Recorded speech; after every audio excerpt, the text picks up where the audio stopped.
Buenas tardes, hoy es jueves 5 de noviembre, estamos en la 12ª celebración del Congreso de la ISO en Neuchâtel y en la conferencia plenaria de Martina Vinatea, a quien va a presentar Esther Borrego Gutiérrez. Esther, cuando quieras tienes la palabra.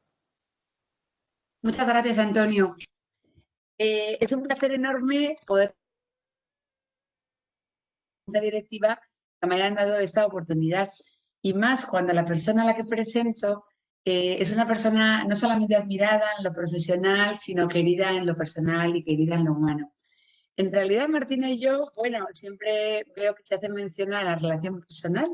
La conozco de una vez. O sea, en realidad, Martina y yo nos conocimos en un congreso sobre Santa Teresa en Puebla de Los Ángeles, en México. Y bueno, fueron, no sé si 3 o 4 días, ¿no, Martina? Muy intensos, eso sí recuerdo, muy intensos.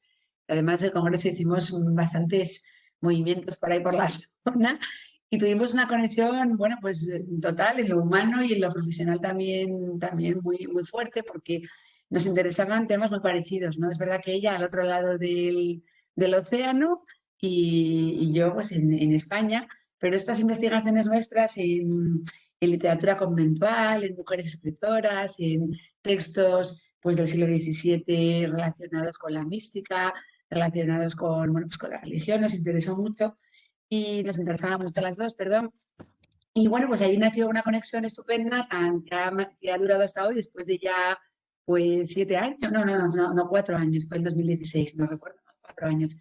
Y bueno, hemos tenido la ocasión, Martina siempre ha sido una persona y es una persona generosa, entrañable, buena, y algo que tenemos en común es pues la atención a los jóvenes investigadores.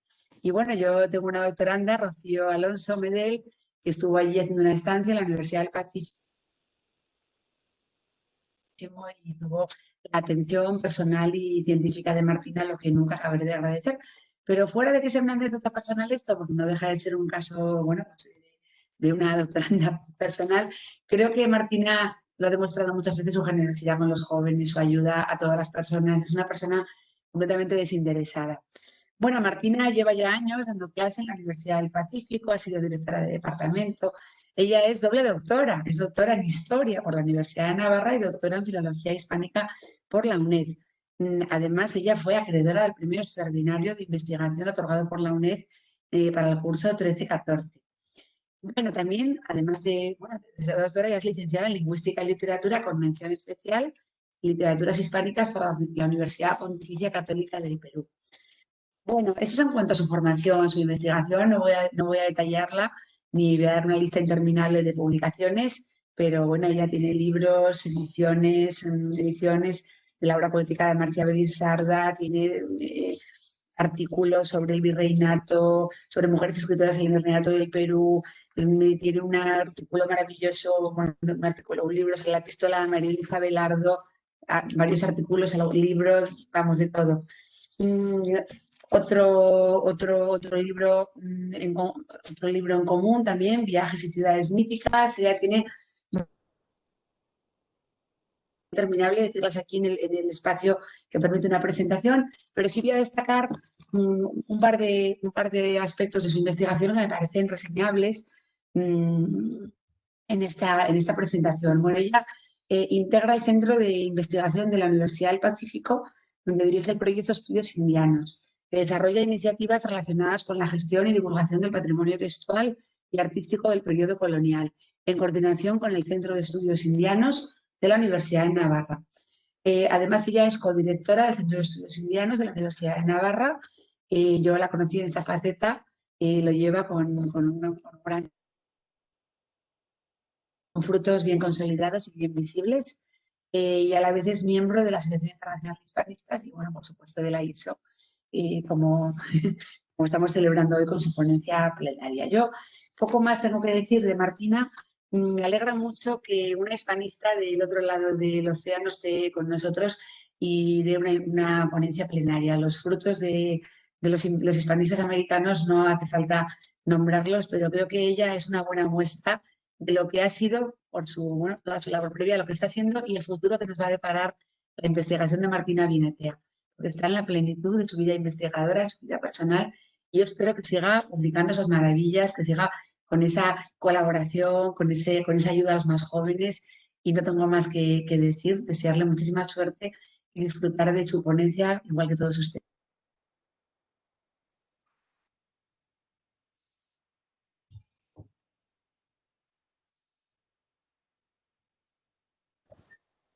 Martina, cuando quieras. Perfecto, muchas gracias. Y quiero agradecer el haberme elegido para dar una plenaria en este congreso y a Esther, quien me ha presentado tan generosamente. También quiero y debo reconocer a la mesa directiva de la ISO, a Santiago, a Ignacio, a Alejandro y a la comisión local, Antonio, Cipri, Julia, Adrián, por la impecable organización en estos tiempos del COVID. Y quiero agradecer también la oportunidad de poder compartir este congreso con jóvenes investigadores que están vinculados con el proyecto Estudios Indianos. Belinda Palacios, Laura Paz Rescala, Cristian Eguavi. Bien, voy a empezar con 2 episodios que me parecen sugerentes para poder ver a Apolo en la Austrina región. El primero, según cuenta el profesor Cummins, uno de los retratistas de la corte de Felipe II, Juan Pantoja de la Cruz, conocido también por ser preciador, preparó un inventario de la colección de pinturas de Felipe II. Entre ellos se mencionan las pinturas de la genealogía de los incas pintadas por los indígenas del Perú. Esta serie fue enviada por el virrey Francisco de Toledo y, según el preciador, se exhibían en una de las salas del Palacio Real al lado de Tizianos y Boscos. Pantoja cotiza las pinturas de la genealogía a precios tan altos como los del mismo Bosco. El segundo, el Inca Garcilaso de la Vega dice en sus comentarios reales: se podrá afirmar que no hay más que un mundo, y aunque llamamos mundo viejo y nuevo mundo, es por haberse descubierto aquel nuevamente para nosotros y no porque sean 2, sino todo uno. Traigo estos 2 episodios ante ustedes porque considero que grafican muy bien la idea de imperio que tenían los Austrias mayores, uno y múltiple. Y me pregunto si esa es la idea que debiéramos tener presente cuando hablamos de la literatura de los siglos de oro, escrita en castellano, en todas las posesiones del Imperio Español, porque también fue una y múltiple. Este es el propósito de mi comunicación, mostrar cómo la literatura de los siglos de oro llega y se desarrolla en la otra orilla, en el austrino polo, de la mano de los conquistadores y luego de los indianos, indígenas, criollos y mestizos que conformaron el vasto imperio español, principalmente el de los Austrias, un imperio constituido sobre la base de distintas geografías, culturas nativas, grupos sociales y étnicos. Y este propósito lo ilustraré sobre la base de uno de los poemas fundacionales de la literatura en los reinos del Perú, el discurso en loor de la poesía, cuya edición anotada acabo de terminar. Debo advertir que no me anima ningún afán reivindicativo, sino más bien uno de unión y convergencia. Estoy convencida de que por la enorme afinidad entre las 2 orillas, debiéramos eliminar las distinciones entre literatura española del siglo de oro y literatura hispanoamericana colonial, sobre todo considerando la inexactitud del término, pues hasta bien entrado el siglo XVIII no se denominó de ese modo a los reinos del Nuevo Mundo. Me propongo mostrarles que la literatura de los siglos de oro fue una en el viejo y el nuevo continente, y así lo sentirán en los versos de la anónima autora del discurso. Veamos algunas consideraciones históricas antes de pasar a los versos de la anónima autora. Llama la atención que a pocos años de la conquista, entre mediados y fines del siglo XVI, en los centros administrativos virreinales de México y de Lima, principalmente, se desarrollara una importante actividad cultural. Reparemos en las fechas. Los integrantes de la campaña equinoccial de la Compañía de Levante hincan la cruz como seña de descubrimiento en Tumbes, en el norte del Perú, en 1532. El virreinato del Perú fue creado por Carlos I de España mediante una cédula firmada en Barcelona el 20 de noviembre de 1542.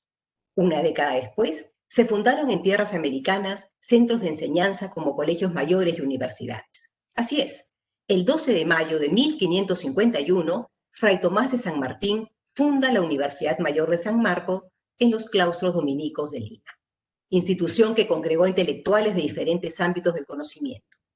Solo 19 años después de dejar las señas del descubrimiento. Paso a dar mayores detalles de contexto cultural. El primer libro producido en la América Austral vio la luz pública en 1584. Doctrina cristiana, texto en castellano, quechua y aymara, encomendado por el Concilio Limense al jesuita José de Acosta e impreso por el turinés Antonio Ricardo. También salieron de esa imprenta el Arauco domado de Pedro de Oña en 1596 y el símbolo católico indiano de Fray Jerónimo de Oré en 1598.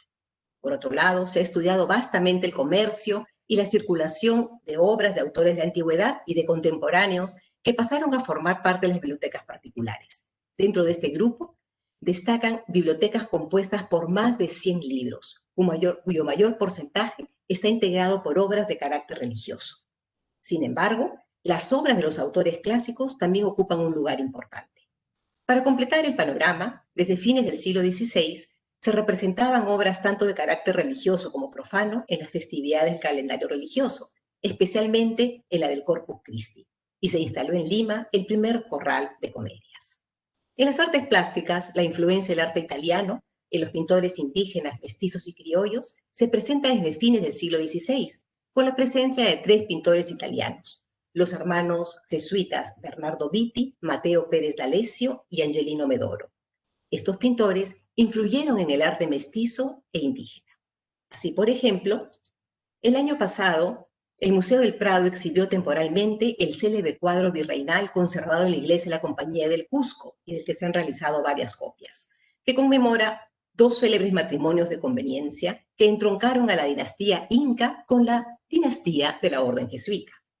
Según Ramón Mujica, la pintura delata uno de los secretos mejor guardados de la Compañía de Jesús, su proyecto político de construir sobre la base del antiguo imperio incaico una nueva y renovada iglesia americana, compuesta por vasallos indígenas, mestizos, criollos y peninsulares. Me refiero al desposorio de la princesa inca Beatriz Clara Coya, heredera del Imperio del Sol, con el capitán Martín de Loyola, sobrino de San Ignacio de Loyola, ocurrido en Cusco hacia 1572. Y luego, en 1611, en Madrid, se desposa la hija de ambos, doña Lorenza Ñusta de Loyola, con Juan Enríquez de Borja, el bisnieto de San Francisco de Borja.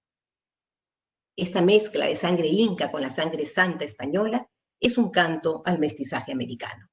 Los jesuitas son los grandes maestros del sincretismo religioso contrarreformista y, según Mujica, lo sigo en esto, al igual que los humanistas del Renacimiento italiano que moralizan o cristianizan las fábulas paganas de Ovidio, los jesuitas emplean el simbolismo incaico para convertir al imperio inca en una teocracia.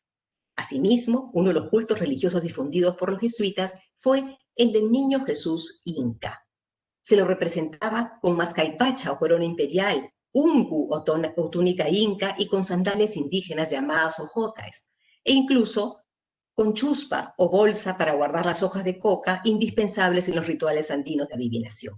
Este niño Jesús era la efigie de un mesías católico de raza indígena y formaba parte de un programa nativista o reivindicador que atemorizó a la corona y se quiebra completamente con el advenimiento de los Borbones.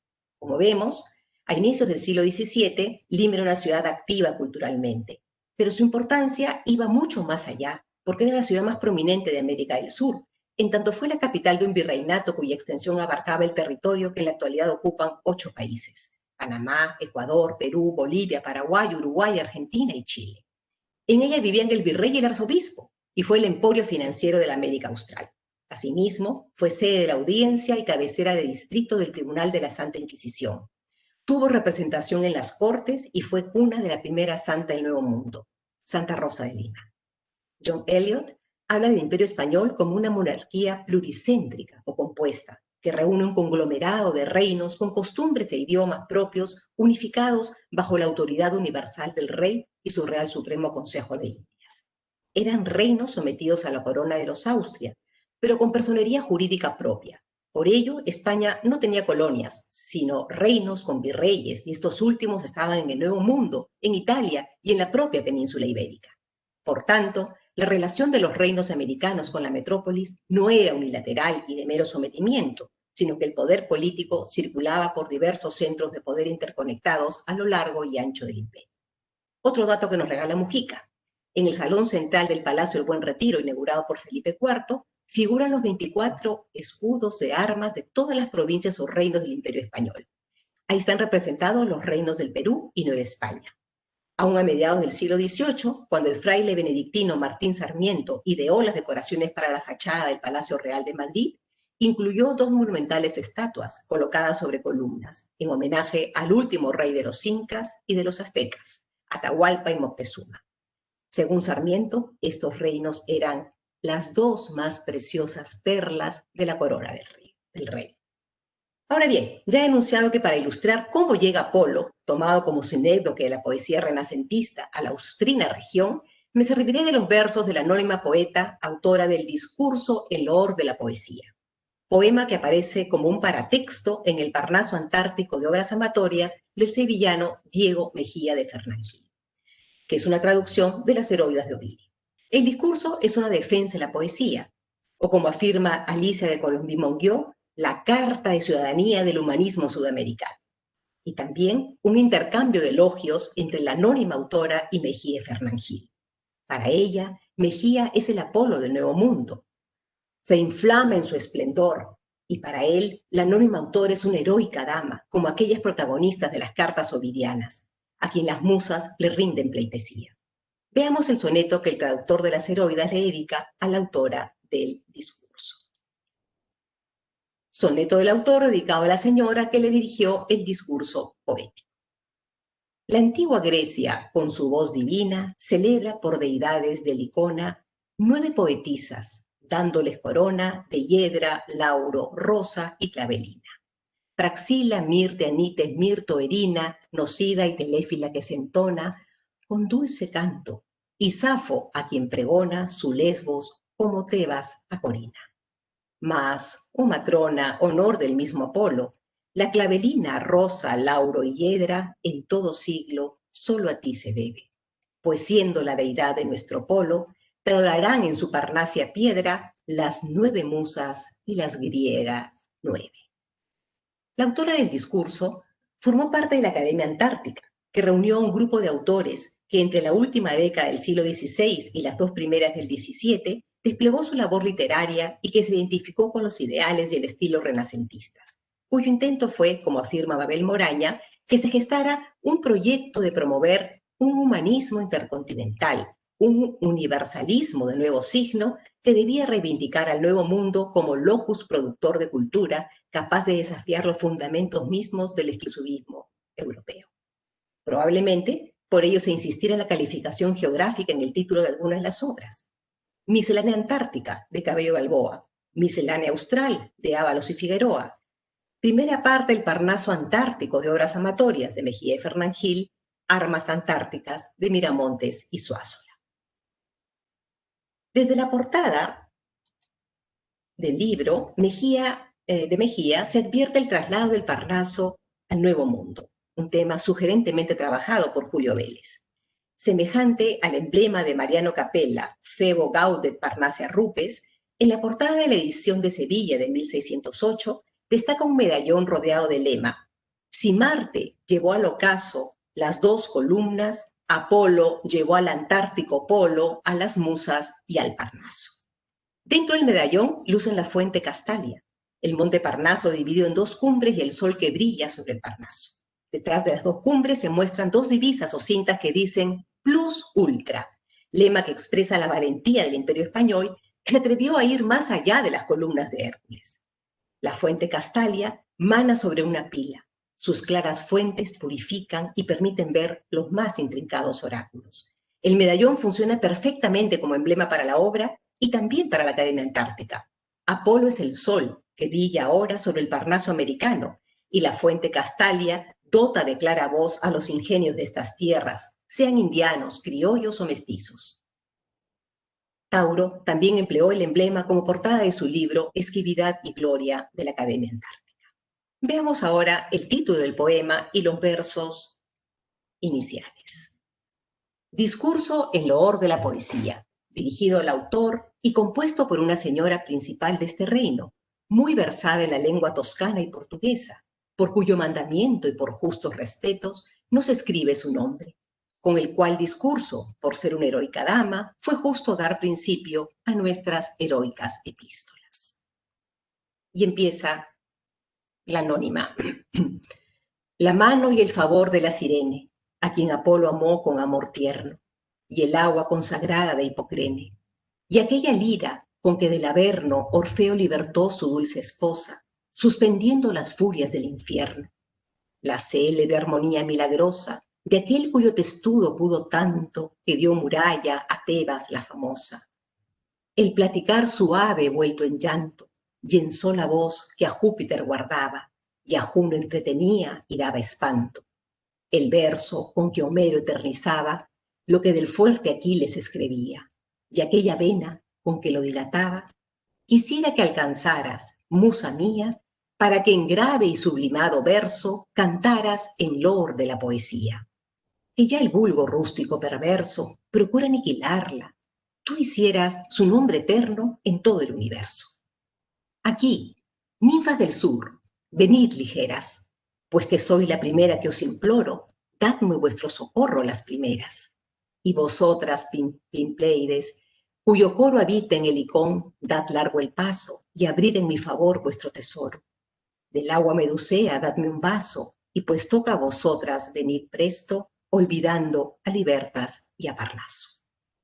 Se inicia el discurso con una mención a todos aquellos cuyos cantos, música o favor de Apolo le pueden servir para que la voz de su musa, en grave y sublimado verso, cante su alabanza poética en tercetos encadenados.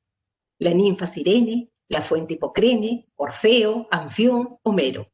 Solamente así se logrará contrarrestar al vulgo rústico, perverso, que pretende aniquilar a la poesía.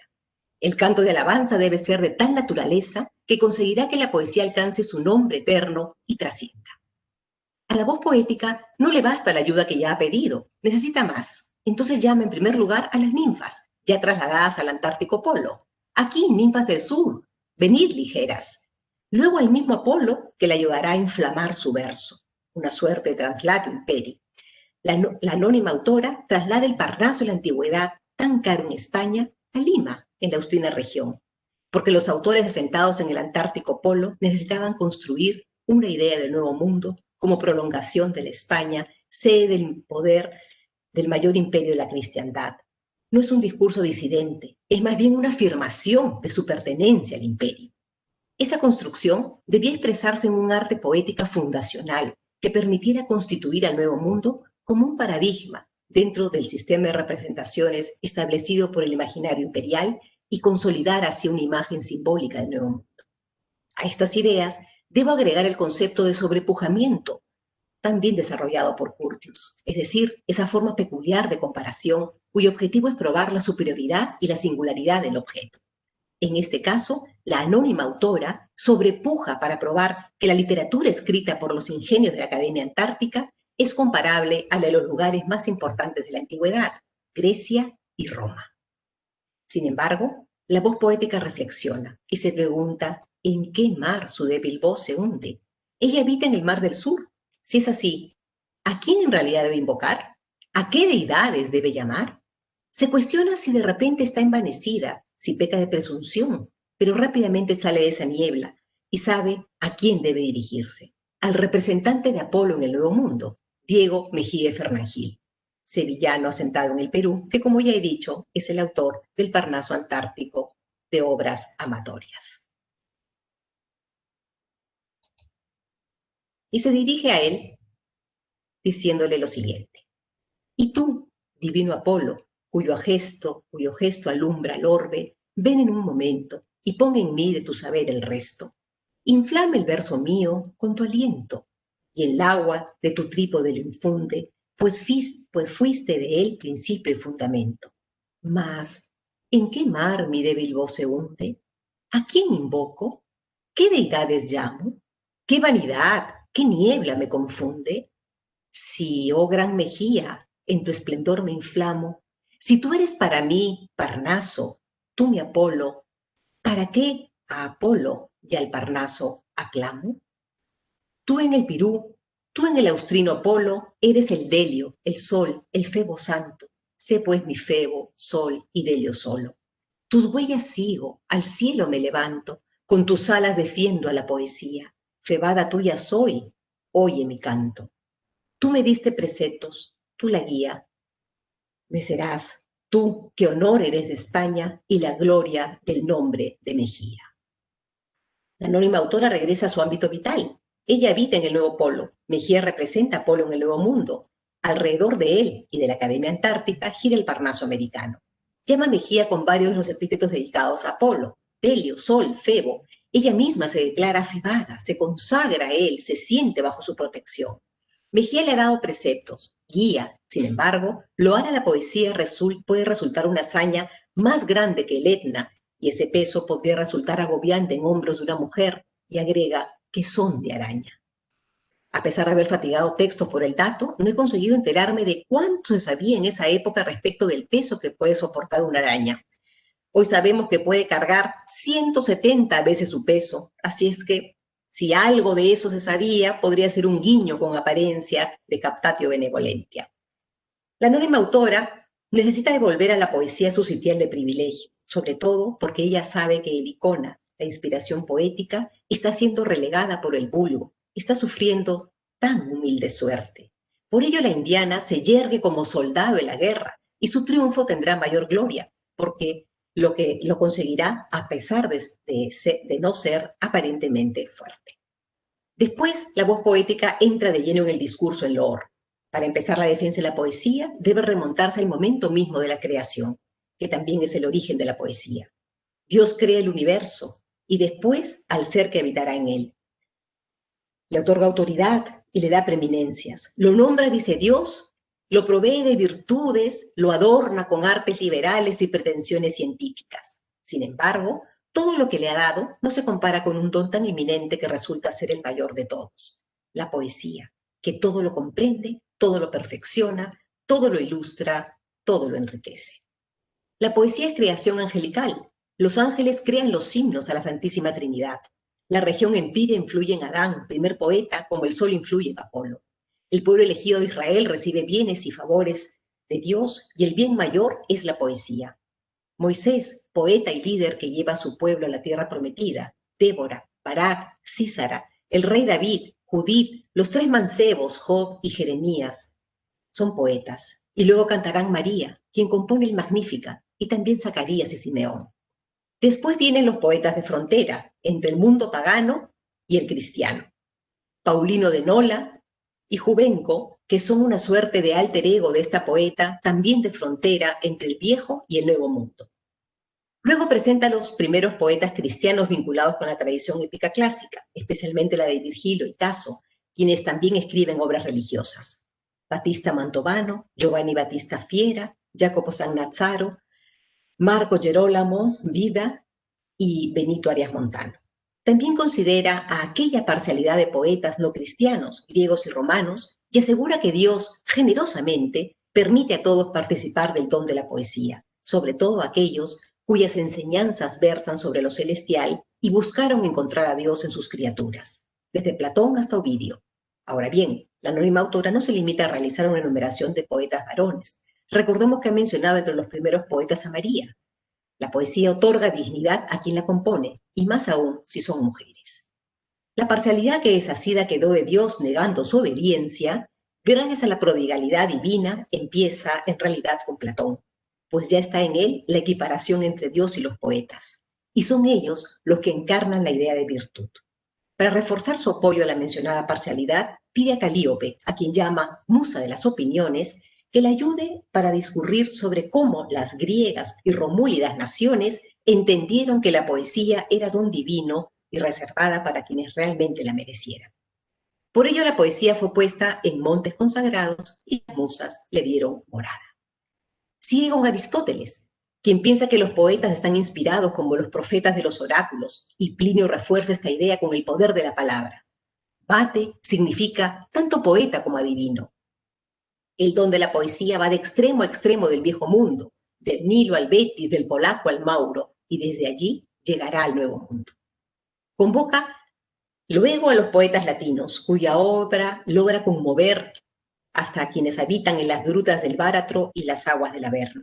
Virgilio, Pomponio, Horacio, Itálico, Marcial, Valerio, Séneca, Avieno, Lucrecio, Juvenal, Percio, Tibulo, Ovidio. Termina con Poliziano, que de Apolo fue un rayo vivo y quien divulga su honor de polo a polo. en clara referencia a la traducción que hizo en el Perú Diego Dávalos del soneto de Poliziano sobre la casa de Venus en su miscelánea austral. Luego, la voz poética da inicio a una enumeración de mujeres que lograron celebridad gracias al ejercicio poético, una suerte de genealogía de la propia autora que le permite insertarse en un linaje de poetas de larga tradición. Safo, Damófila, Pola Argentaria, Proa Valeria, las Sibilas, las Febadas, Tiresias Manto y las tres heroicas, damas que en el Perú han dado en la poesía heroicas muestras, y aunque sabe que debiera callar, sugiere que su fama no se la deben a los varones. Tú, oh fama, en muchos libros las pregonas, sus rimas cantas, su esplendor demuestras, y así de lauro eterno las coronas. También Apolo se infundió en las nuestras, y aún yo conozco en el Perú tres damas que han dado en la poesía heroicas muestras, las cuales, más callemos, que sus famas no las fundan en verso a tus varones. Oh España, vuelvo, pues allá me llamas. Vuelve a España, a decir que Apolo se sirve también de leones, y con su pluma vuela del antiguo eje a nuestro nuevo polo de la mano del dios Marte. Sin embargo, sin nombrarlos, no deja de admirar y loar a los poetas de España, porque si los oscureciera a ellos, tanto más se oscurecería a ella y a los poetas del nuevo polo. España debe enorgullecerse de sus soldados y de sus plumas, y las antárticas regiones también pueden sentirse dichosas por alcanzar a los célebres varones peninsulares que los antecedieron. La voz poética admira a España y dice: oh España venerable, oh madre pía, dichosa puedes con razón llamarte, pues ves por ti en su punto a la poesía. En ti vemos de Febo el estandarte, tú eres el sacro templo de Minerva y el trono y silla del horrendo Marte. Gloriarte de hoy más, pues la proterva envidia se te rinde y da blasones sin que los borre la fortuna acerba. Sin embargo, llama la atención que no mencione con nombre propio a ningún ingenio español. Pensar, como algunos críticos han hecho, en que la anónima autora no conocía a los autores españoles de su tiempo, no lo creo posible. Debemos recordar la circulación de libros en el virreinato peruano que tanto se ha trabajado en los últimos años. No olvidemos que llegaban las primeras ediciones de casi todo lo que se publicaba en España. Muchos ejemplares de la primera parte del Quijote los embarcaron apenas salidos de la imprenta. Y al año siguiente ya se hacía una representación de la obra en el pueblo de Pausa, en Ayacucho. Yo sugeriría más bien algunas otras alternativas del misterioso silencio. En primer lugar, nadie duda de que poetas españoles como López, Cervantes, Góngora son excepcionales, pero la voz poética no los menciona porque quiere destacar, ensalzar a los ingenios que nacieron o vinieron a los reinos del Perú y que naturalmente forman parte del Imperio Español. En segundo lugar, que se ocultan los nombres de los poetas peninsulares por la creencia de que la periferia del Imperio Español solo imita los modelos peninsulares, y la autora no está de acuerdo con ello, pues conoce bien a los ingenios americanos, indianos, peruleros, criollos, mestizos. En tercer lugar, como he sugerido en alguna publicación, si realmente la autora fuera la dama milanesa Catalina María Doria, en realidad le interesan los autores de la antigüedad clásica y los autores italianos renacentistas que también influyeron en los autores peninsulares. La anónima autora siente que lo que ha dicho es suficiente para cumplir con el objetivo de loar a la poesía, y en este punto podría acabar el discurso. Sin embargo, falta alabar a los ingenios americanos, y como son tantos y tan excelsos, se siente incapaz de celebrarlo. Por ello, vuelve a pedir ayuda a la musa, porque ella con su plectro y mano los cantará. La voz poética pone de testigo a Lima para empezar la presentación de los poetas, e inicia una sintética enumeración de los miembros de la Academia Antártica, pues la anónima autora asegura que nombrarlos a todos es en vano, por ser los del Perú tantos que exceden a las flores que Tempe da en verano. La indiana voz menciona 19 autores vinculados a la Academia Antártica. Para la determinación del grupo que conformó esta academia, se cuenta con 3 testimonios importantes: el Canto de Calíope de 1585 de Miguel de Cervantes Saavedra, el Laurel de Apolo de 1630 de Lope de Vega y el Discurso en Lor de la Poesía de 1608.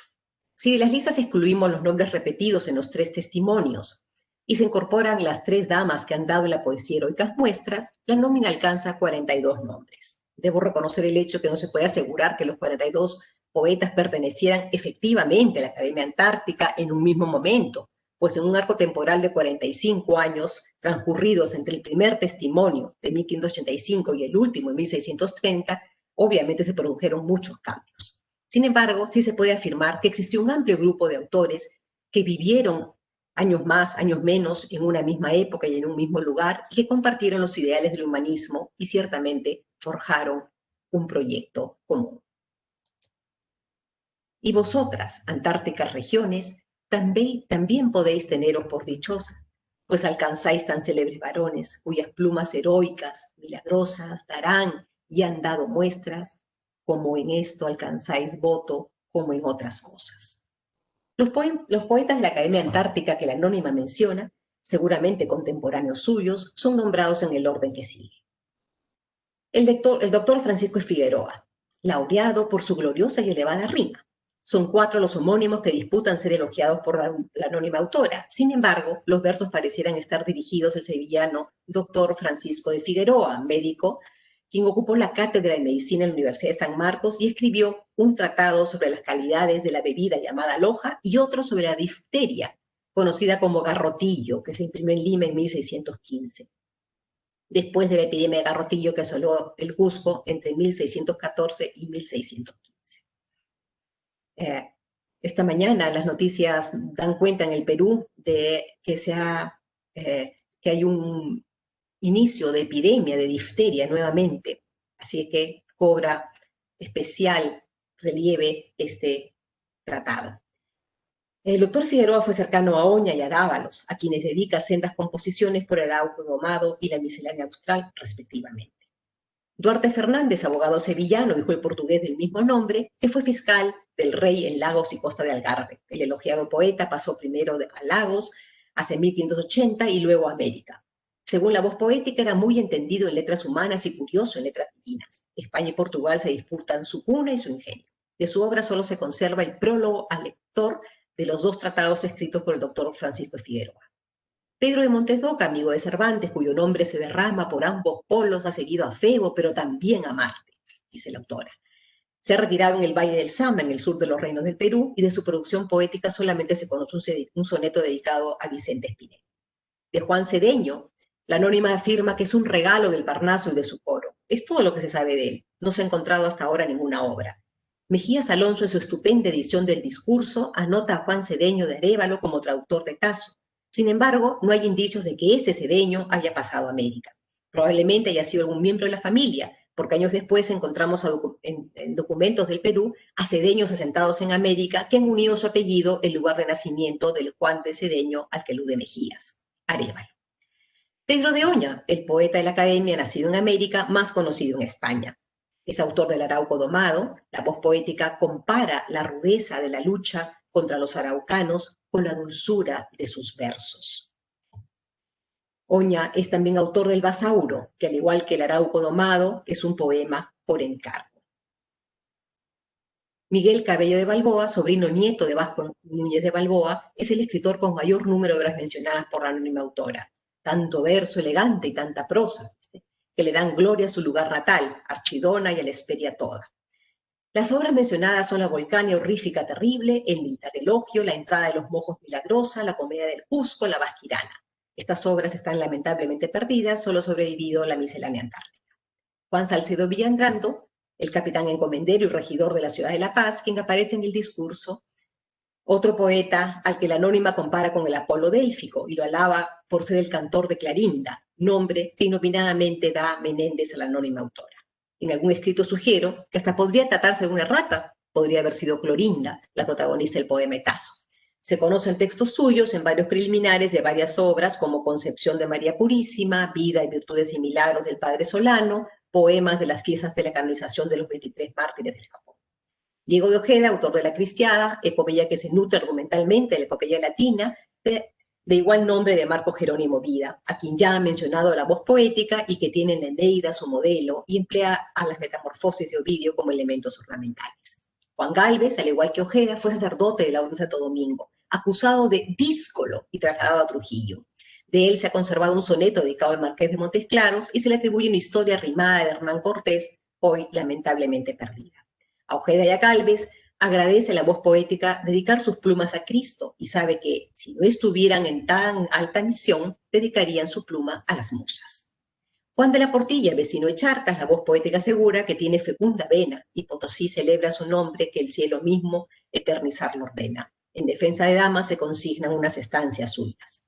Gaspar Villarroel y Coruña, abogado de la Cancillería de Lima, de la Ciudad de los Reyes, a quien a pesar de las aguas del Eteo, con verso altivo ilustra su renombre y ostenta la dulzura de Orfeo y la ciencia de Melesígenes u Homero.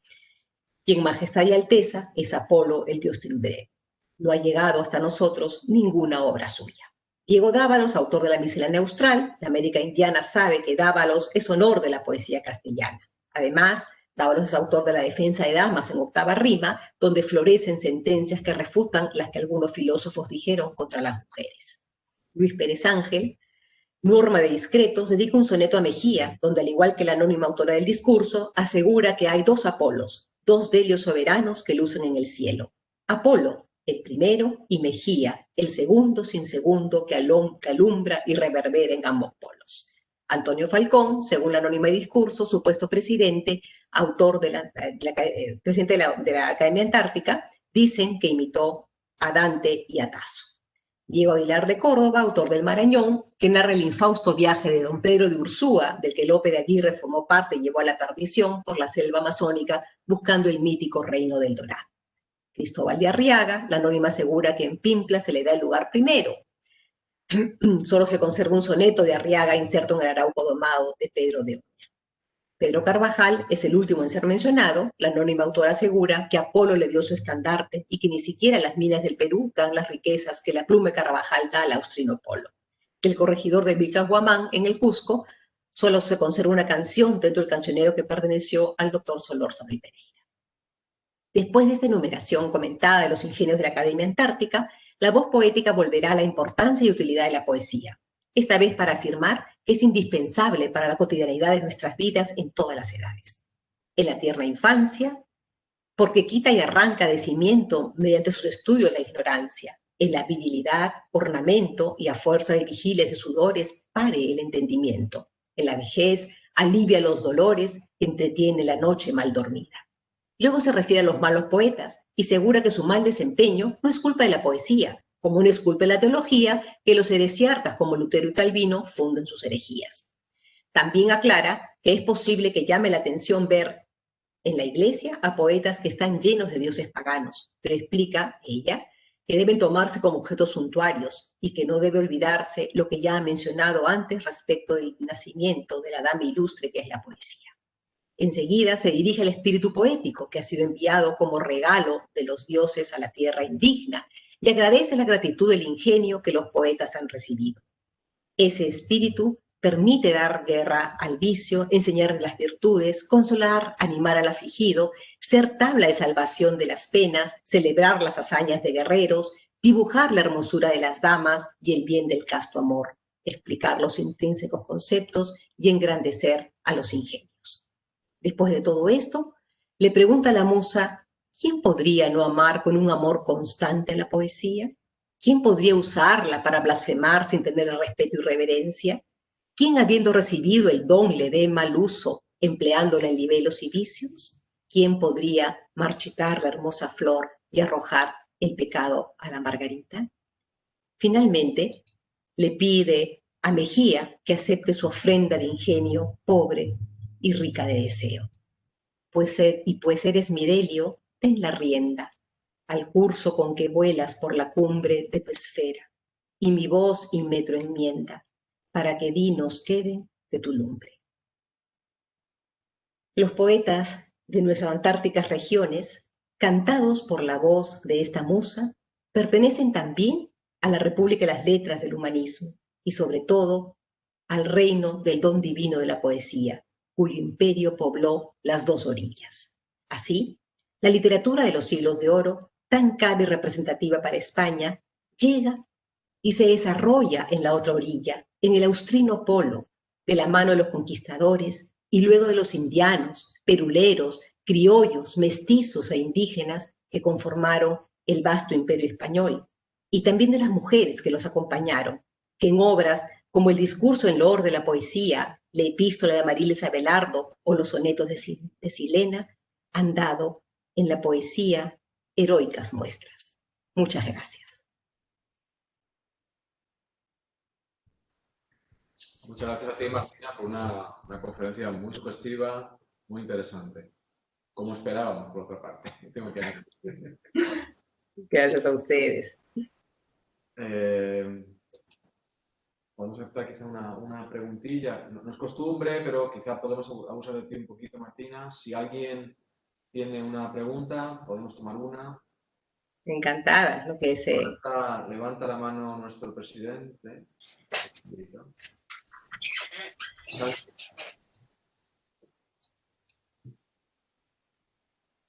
¿Santi? Sí, gracias. Como es costumbre en nuestras reuniones, yo no quiero hacer una pregunta, quiero hacer un comentario. Quiero agradecer a Martina su magnífica ponencia, que va mucho más allá de sus palabras iniciales por lo que suponen y lo que ha dicho. Y quiero también que conste que esta directiva, desde el primer momento, ha querido dar protagonismo a nuestros colegas americanos, tanto norteamericanos como hispanoamericanos. Y por lo tanto, para nosotros es un honor que Martina nos haya acompañado hoy. Tenemos la esperanza, esta directiva tenía la esperanza de en algún momento hacer una ISO en América. No perdí, las circunstancias especiales de estos momentos no lo permiten, pero tendremos que buscar el momento de llevar la ISO a América. Y yo tengo la esperanza de que Martina nos apoye en esta misión. Muchas gracias, Martina. Ha sido una conferencia, una plenaria magnífica. Muchas gracias. Gracias a ti, Santi. Yo encantadísima. Ojalá lo podamos hacer. Realmente era mi deseo poder hacerlo pronto. Las circunstancias han sido complicadas con esta pandemia, a la que, como he mencionado hace un momento, se ha unido otra epidemia de difteria, desgraciadamente. En fin, esperemos que se resuelva todo esto pronto. Y ha sido un placer. Y realmente, en todo momento, y hemos conversado además mucho al respecto, ¿no?, de la importancia y de este sentimiento común, ¿no?, de la literatura del siglo de oro en las dos orillas. Así es. Es una propuesta muy Martina, creo que la suscribimos muchos. Tengo algunos que me van llegando de Verónica Tartavini, que te da las gracias y que qué maravilla, dice. Qué generosos. Creo que vamos a cerrar aquí. No, vamos viendo si hay alguna pregunta más. Vamos a cerrar aquí, agradeciéndote de nuevo, Martín, tu excelente plenaria, a todos su asistencia y les citamos para mañana, el último viernes 6. Gracias, buenas tardes, noches, lo que les toque. Gracias a ustedes. Martina. Enhorabuena. Gracias a ustedes. Bueno. Un placer verte.